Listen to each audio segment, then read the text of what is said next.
Olá! Na aula passada nós falamos sobre as principais características do romantismo e na aula de hoje nós falaremos como essas características se manifestaram em Portugal e no Brasil. Comecemos por Portugal. Vejamos essa imagem. Em Portugal, o romantismo é a estética literária que dá início à chamada Era Moderna ou Romântica. Didaticamente falando, o romantismo português tem início em 1825 com a publicação do poema Camões de Almeida Garré e permanece no cenário literário até as primeiras atitudes de rebeldia de um grupo de estudantes de Coimbra, isso em 1865, na famosa Questão Coimbrã, que abre caminho para um novo movimento, o realismo. A partir das principais características românticas e da grande variedade temática, esse romantismo em Portugal se divide em 3 grandes gerações ou momentos. Vejamos quais são os 3 grandes momentos do romantismo em Portugal. No primeiro momento, encontramos autores ainda presos a certos valores neoclássicos, mas foram eles os responsáveis pela incorporação do novo estilo. As 2 grandes figuras são Almeida Garré e Alexandre Herculano. No segundo momento, temos a intensificação das características românticas, ou seja, essas características são levadas ao exagero. É o chamado ultrarromantismo. Soares Passos e Camilo Castelo Branco são os poetas mais populares. Já no terceiro momento, encontramos um prenúncio do realismo, com autores se distanciando das características românticas lá do período inicial. Destacam-se neste momento João de Deus e Júlio Diniz. Vejamos agora o grande poeta, o grande autor deste primeiro momento do romantismo português.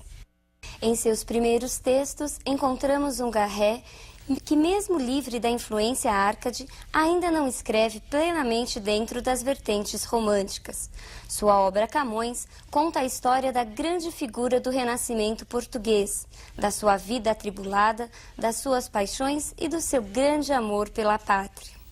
Já em Folhas Caídas, que é um texto em poesia, e em Viagens na Minha Terra, que é um texto em prosa, nós encontramos aí um autor realmente fiel às características românticas. Nós encontramos um Almeida Garré que fala das suas paixões, das suas emoções, das suas dores e das suas angústias. Garré também se dedicou ao teatro, sendo considerado o fundador do Teatro Nacional Português. Mas você deve estar aí se perguntando, mas Edna, nós já não vimos que o fundador do teatro português era Gil Vicente? Isso mesmo, mas não se esqueça, Gil Vicente foi o fundador do teatro, mas do teatro português, ainda muito influenciado pelos valores da Idade Média. Neste momento, não se esqueça que quem dava as cartas do jogo do poder era a burguesia, e era para essa burguesia que Almeida Garré escrevia. É por isso que nós temos aí não mais um teatro para a aristocracia, mas sim um teatro para o povo, para a burguesia. Garré chegou até a escrever um texto em homenagem a Gil Vicente. Ele escreveu a peça chamada Um Alto a Gil Vicente. E também influenciado por esse sentimento nacionalista, o nacionalismo foi uma grande característica romântica, o que Garré faz? Ele vai narrar aí, em uma peça, as histórias que envolviam lá o mito do sebastianismo. Lembrem-se que no mito do sebastianismo, as pessoas acreditavam que Dom Sebastião não havia morrido na Batalha de Alcácer Quibir, mas que estaria vivo, encoberto, e que voltaria para salvar Portugal. Todas essas histórias Almeida faz, ele relata na peça chamada Frei Luís de Souza. Passemos agora a um outro grande poeta, um outro grande autor dessa primeira geração, deste primeiro momento romântico. Vejamos quem é esse autor. Alexandre Herculano era ativista político e, ao lado de Garré, participou das lutas liberais em Portugal. Podemos falar que Alexandre Herculano é o iniciador do romance histórico em português. Ele soube, como ninguém, aliar as características do romantismo ao registro histórico. Eurico o Presbítero é o seu grande romance histórico, é a sua grande obra. E por que Eurico o Presbítero? Presbítero é a mesma coisa que padre, que religioso. Neste texto, Alexandre Herculano vai contar, além do caso amoroso, do amor impossível, ele vai falar um pouco de todo o período da reconquista, da retomada do poder aí em Portugal. Que retomada? Não se esqueçam que durante a Idade Média, Portugal e a Espanha, toda a Península Ibérica, teve uma forte dominação dos povos árabes. E neste texto, em Eurico Presbítero, o Alexandre Herculano retoma este período. Além dessa história da reconquista, da retomada do poder, Alexandre Herculano também vai criticar o celibato clerical. E o que vem a ser isso? O celibato clerical, ele diz o quê? Ele não permite que o padre, que o religioso se case. E neste texto, o Alexandre Herculano critica. Quem eram as personagens principais? Nós tínhamos Eurico e Ermengarda. Eles eram apaixonados, mas tinham aí as contradições todas da família, e a família de ambos não aceitavam aí o casamento. Depois de várias situações, eles acabam se separando, Ermengarda e ele acabam entrando para a vida religiosa. Depois de várias idas e vindas, o Eurico se disfarça aí num cavaleiro negro e parte para salvar a amada dos invasores árabes. E aí a gente tem todo o desenrolar da história. Vejamos agora um outro importante autor já de uma outra geração.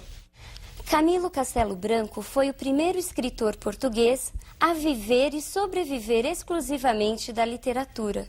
Isto porque ele escrevia por encomenda, de acordo com o gosto popular. O que significa escrever de acordo com o gosto popular? Significaria hoje escrever de acordo com o Ibope. Se a personagem estivesse fazendo sucesso, se fosse aí benquista pelo público, ela ganhava um destaque e a sua história crescia. Se ao contrário o público não gostasse da personagem, essa personagem acabava saindo da história, fazendo uma longa viagem, muitas vezes sem voltas ou até mesmo morrendo. Dizem que Camilo Castelo Branco teve uma vida amorosa muito agitada e que ele sempre esteve envolvido aí em casos amorosos com pessoas casadas da alta sociedade. Esses seus relacionamentos, esses seus casos amorosos influenciaram muito sua obra. Conta-se que um dos relacionamentos mais famosos e duradouros foi o seu romance com Ana Plácido, uma jovem recém-casada que abandonou o marido para viver junto com Camilo. É este romance que vai ser aí a inspiração para a grande obra de Camilo Castelo Branco, Amor de Perdição. Vejamos uma cena então do livro Amor de Perdição. Amor de Perdição conta a história de amor de Simão e Teresa. Os pais dos jovens não aceitavam o relacionamento dos dois, fazendo de tudo para que eles se separassem. Teresa é mandada para um convento e Simão, acusado de um crime, acaba sendo preso e mandado embora para a Índia. Mesmo longe, Teresa e Simão permanecem se comunicando através de cartas. O final da história? Este eu não vou contar, você tem que ler para saber o que acontece aí no final com a Teresa e com o Simão. O próximo autor desse período é Soares de Passos. Ele escreveu muito preso realmente às características ultrarromânticas. Suas emoções, seus sentimentos são levados ao exagero. Seus temas prediletos são relacionados à morte, a coisas fúnebres, a todo esse sentimento aí de morbidez. Seu principal texto, seu principal poema é Noivado no Sepulcro. Imagine que romântico, um noivado aí numa sepultura. Já no terceiro momento, nós encontramos João de Deus, um poeta de um texto só. Ele só tem uma grande obra chamada Campo de Flores. Neste texto aí, ele começa a introduzir alguns prenúncios do que vai ser, mais para frente, o nosso realismo. Mas a grande figura desse terceiro momento é Júlio Diniz. Júlio Diniz escreveu uma grande obra que chegou até a ser adaptada para uma novela de televisão. Vejamos que obra é essa que já foi até tema de novela.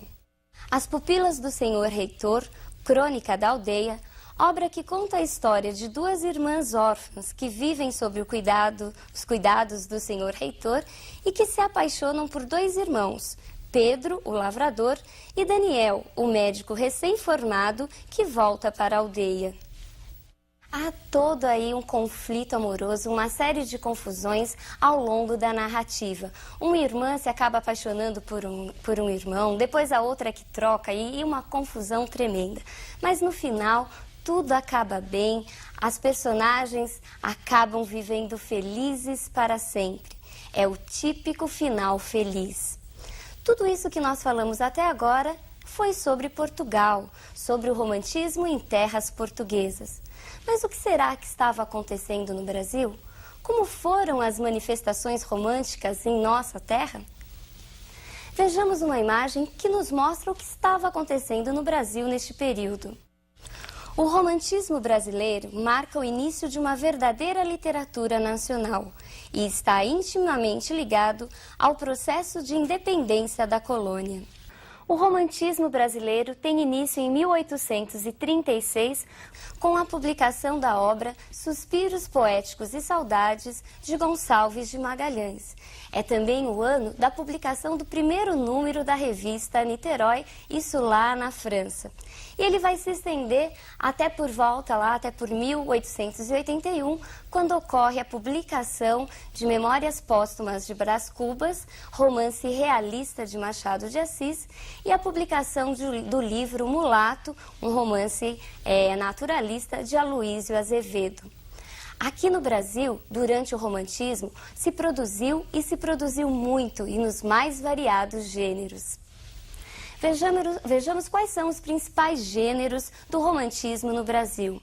No Brasil, nós encontramos a poesia, que foi marcada pelo fenômeno das gerações, o romance, que se destacou por sua grande amplitude temática, e o teatro, que ficou conhecido por suas comédias de costumes.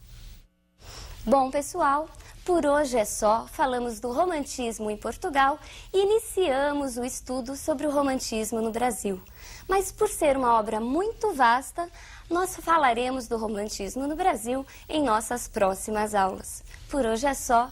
Um grande abraço e até a próxima aula.